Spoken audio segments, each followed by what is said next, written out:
You know, it's amazing how you can think you're really in the groove when you're actually just in a rut.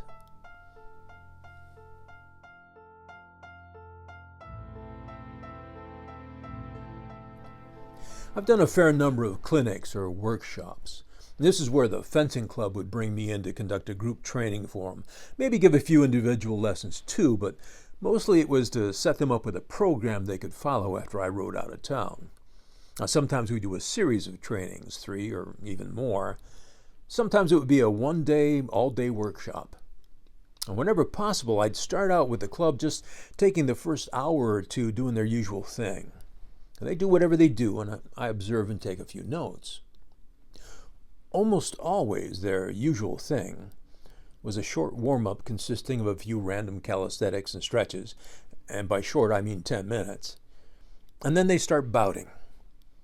Now, this told me everything I needed to know, because you always fight the way you train.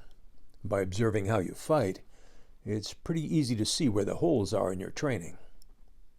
So I'd watch briefly, and I might take the various fencers aside and whisper to them so as not to give away the game, right? Just very hush-hush, just between us mice, see? And I'd ask him, "What are you working on?"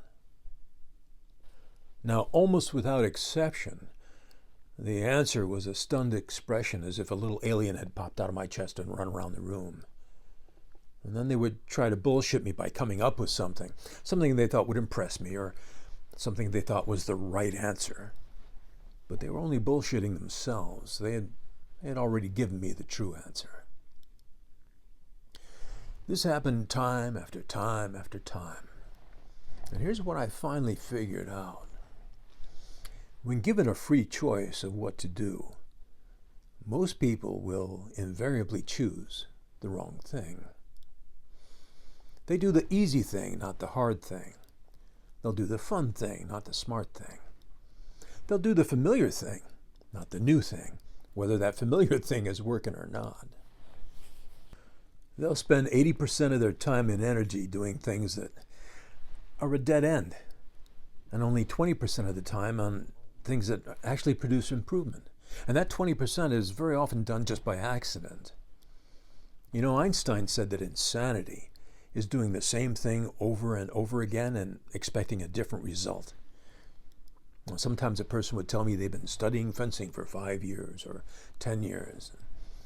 The truth is they only studied it for a couple of weeks or a couple of months, and then they just kept doing that over and over again without significant improvement after that. Just spinning their wheels, man, just sinking deeper and deeper into that old Mississippi mud, and the more you gun it, the deeper you go, and the harder it is to get out of that rut. If you want to quit doing that, here's what you have to do. Make your 20% your 80%. That means you have to identify those things that'll give you the biggest bang for your buck. And I'll tell you right now exactly what that is, because it ain't no big secret.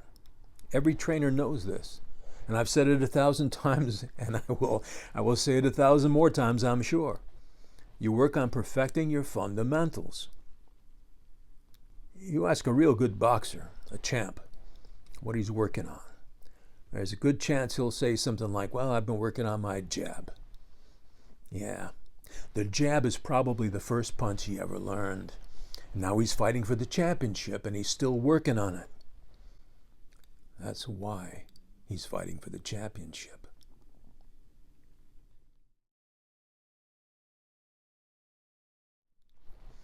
Train like you want to fight, and then fight like you train.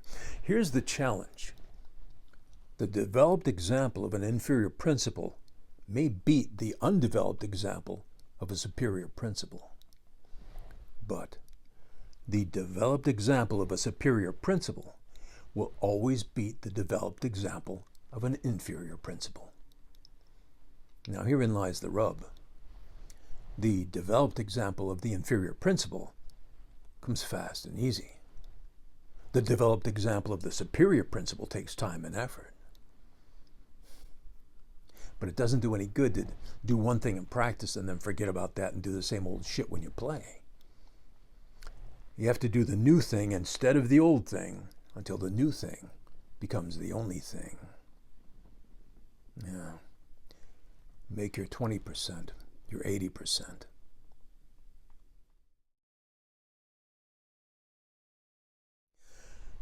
Remember, there's a big difference between developing skill and demonstrating skill.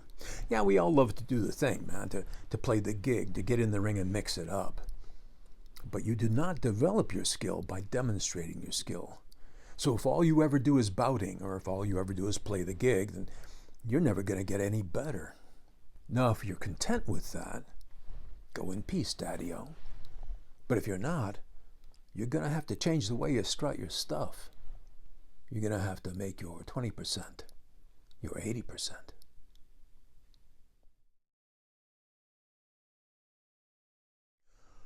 Always be working on something specific. Make bouting part of your training and not the purpose of your training. You know, my teacher, Mr. Logan, was really great at this.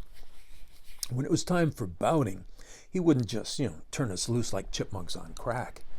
He'd give us particular things to work on. Adam, tonight, your job is to hit only with a counter repost. Or Adam, you can only hit with a point in line. Or tonight you have to win 1-0 at the end of time. And every bout that night, that's what I'd work on. Now, once in a while, test yourself. Maybe 20% of the time. Let go of thinking, be in the moment, fight the fight. And then afterwards, analyze your performance. How well did you incorporate the new thing? Or did you just go back to doing the same old thing? Let that answer determine when you should test yourself again. You have to give the new thing enough time to sink its roots before it'll make fruit. Make your 20% your 80%.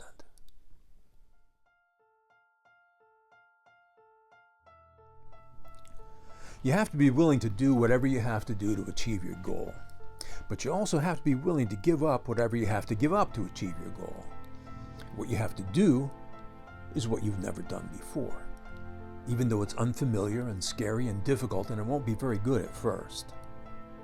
What you have to give up is what you've always done before, even though it's familiar and comfortable and you're pretty good at it. You must identify the 20% of your effort that's getting you 80% of your results, and then make that 20% your 80%.